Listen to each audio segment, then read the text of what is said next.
Greetings, welcome to Recovery TV. Question, do you believe that you're in a relationship with a gaslighter? Well, you want to stay with me because in this segment, I'm going to talk about how you can put a stop to gaslighting.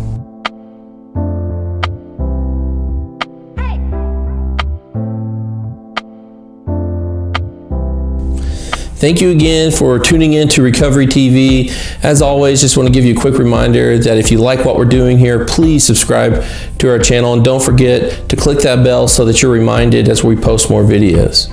So if you think that you're in a relationship with a gaslighter, then we need to start talking about how you can put a stop to gaslighting behavior. Allow me to give you a quick reminder to exactly what gaslighting is according to the Cambridge Dictionary.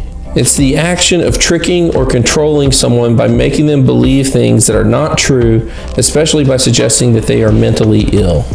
So in other words, gaslighting is crazy-making behavior. A gaslighter makes you think that you're going crazy.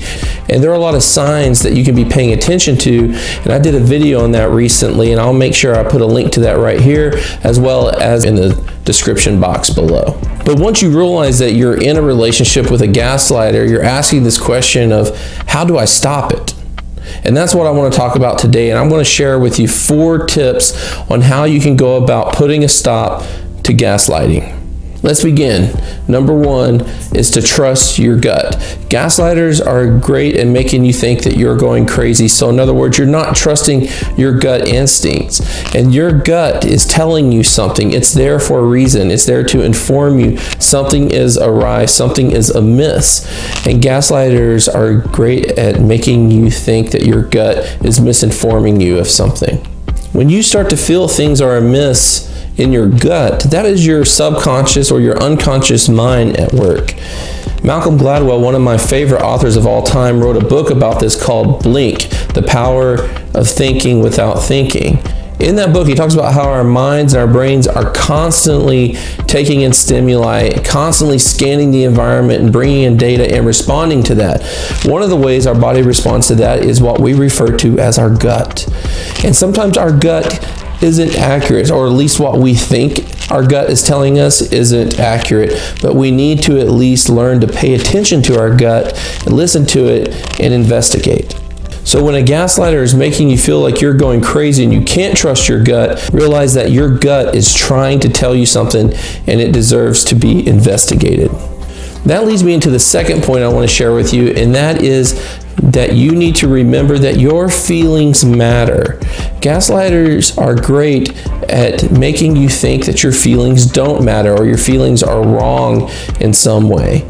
Your feelings really reflect how you experienced or are experiencing someone or a situation or event. It's not a depiction of the reality of what actually happened. It's really the result of what happened. And that's important. So for example, often when I'm working with a couple and they're reflecting back on an argument, they'll say things like, I remember this argument going this way. I remember you saying this specifically.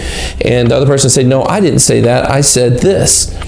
And the reality is that they both are likely remembering it wrong. In other words, we often say that there's the way that you remember it, there's the way that your spouse remembers it, and then there's what really happened. The important thing to remember is that despite how it happened, despite how it went down, despite what was actually specifically said or what was specifically done, the result were these feelings, and those feelings matter, and they deserve to be discussed. So a gaslighter will try to deter you from your feelings and make you believe that they're not important or that they are misplaced. Again, don't take that bait.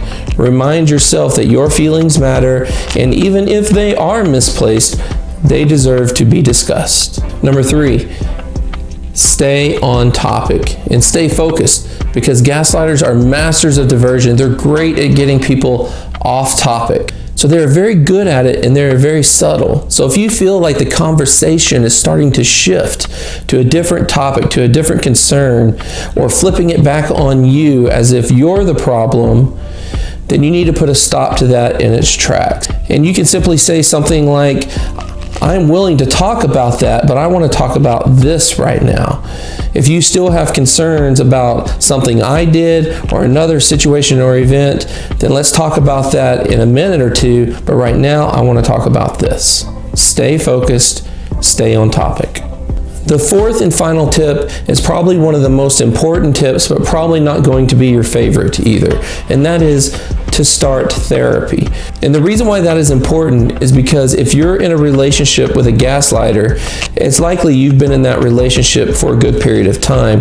Thus, you have become accustomed to the gaslighting dynamic. So in other words, it's difficult and challenging to follow through on the tips that I gave you because you don't trust yourself and you don't trust if you're doing these things well or doing them right or picking up on the right cues, because you are so used to believing that you're the crazy one and you're so used to not trusting yourself.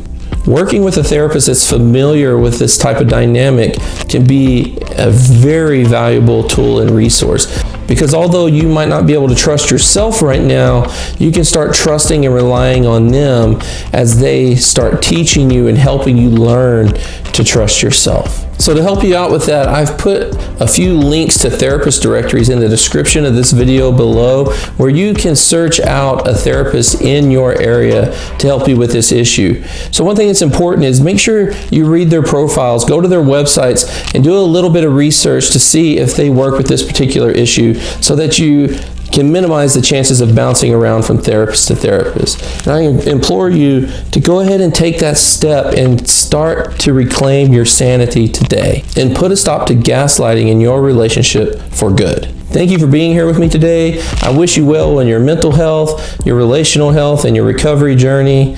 Hope to see you back here next time.